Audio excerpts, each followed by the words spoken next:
Okay, I'm gonna be honest. The first half of 2023 has left me disappointed. Not a lot of big names have made their way to the market, and as an enthusiast myself, it makes me sad. But that is about to change in the second half of 2023.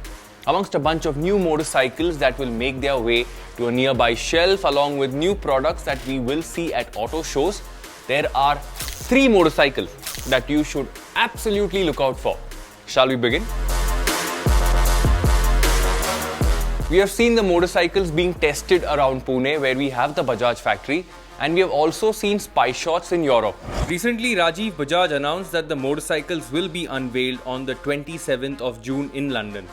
We think that this will most likely be an unveil and not a launch, but pricing for India should follow very soon. Now, this is the first set of products that we will see out of the Bajaj Triumph collaboration, and I think it looks very interesting. For starters, a liquid-cooled engine that should have a displacement around 400cc with a 4-valve setup. I've personally seen this being tested, where the test rider was able to maintain speeds above 140 km per hour with ease, like no problem at all. Also, the looks aren't too outlandish. Circular headlamp, nothing too sharp, very flowing with clean lines. Now, even when you look at the tank, you will see some kind of resemblance to motorcycles from Triumph.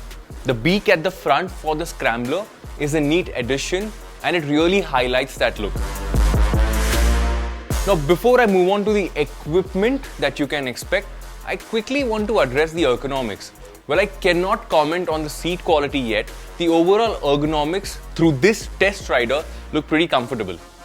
The big difference between the Roadster and the Scrambler will be the bigger front wheel for the latter.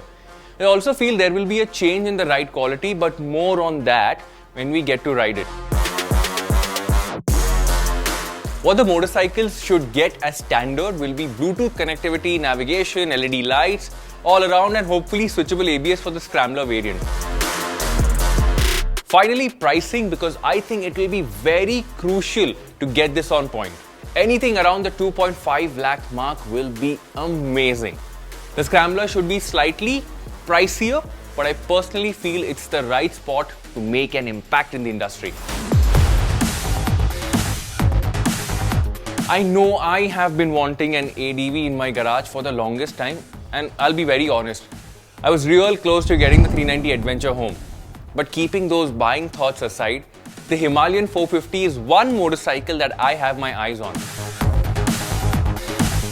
Royal Enfield has seriously worked on making their products better in every sense of the word, and I feel the Himalayan will top everything that they have launched so far. So why should you as a potential buyer be interested? To begin with, an all-new engine that will be liquid-cooled. Not just that, we expect the power figures to be close to 40 horses, and the torque should be north of 30 Newton meters too. The current gen Himalayan has focused more on torque than outright power, and that is why it feels underpowered when you're out on the highway. This engine should relatively be stress-free and should address the performance issues. It'll be the first RE to feature this setup and will gradually make its way to other motorcycles on the same platform. It'll get a USD fork at the front, a monoshock at the rear, hopefully switchable ABS, a big digital cluster, and Bluetooth connectivity with navigation should also make its way to the motorcycle. Judging by the spy pictures that we have seen online, the ergonomics should also be super comfortable, and touring or even off-roading for that matter will not be a problem. My worry is the weight. With the current gen, I personally never had a problem, but I've read a lot of forums, social media comments, and they suggest that the heavy nature is a big problem. Hopefully, Royal Enfield can address it with the new 450. Finally, pricing. Royal Enfield has been spot on with pricing. To get twin-cylinder motorcycles at that price is commendable, and I expect no different from the brand for the upcoming Hemi. But let's be a little realistic. The current Himalayan sits at Rs 2.15 lakh ex showroom, and where does that put the new one at? Considering the jump in tech, the introduction of an all-new engine, my bet is that anything between 2.5 to 2.7 lakh rupees will be appreciated. New motorcycle, ADV, better performance at that price should be great. I still wish Royal Enfield worked on one tubeless rims variant or even an alloy variant with a 19-inch front, but it looks like that isn't happening for now. Lastly, the big one, the Hero Karizma XMR 210. I would like to believe that there is a bigger Karizma in the works, which should be based on the same bigger X-Pulse platform, the 450.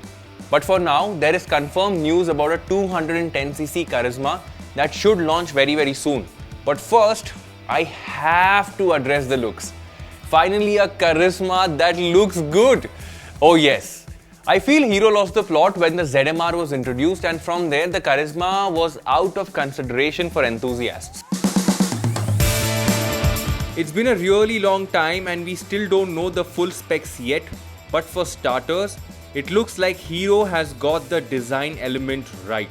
I know some of you guys might call this an updated Extreme 200S by looking at that spy picture, but I think this is sharper, cleaner and better looking. Powering this will be a 210cc liquid-cooled engine that should produce anywhere around 25 horses. I also think the Karizma will be built to a cost, and because India is a cost-sensitive market, the motorcycle, if priced correctly, should do really well. I also want to talk about ergonomics here. By the spy shots that we have seen in the past, the motorcycle looks pretty comfortable because with this, the XMR should target versatility as a motorcycling aspect, and I think that is great.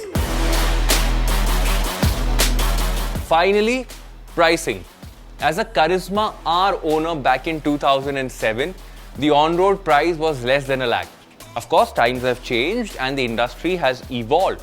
But considering how Hero has been as a brand when it comes to pricing, I think the XMR should have an ex-showroom value of rupees 1.4 to rupees 1.5 lakh. It might sound too optimistic, but if there's a brand that can get a fully fed motorcycle at that price, it is only Hero MotoCorp. So, which motorcycle are you most excited for? Is it going to be the Bajaj Triumph motorcycle, or the Royal Enfield Himalayan 450, or the Karizma XMR 210?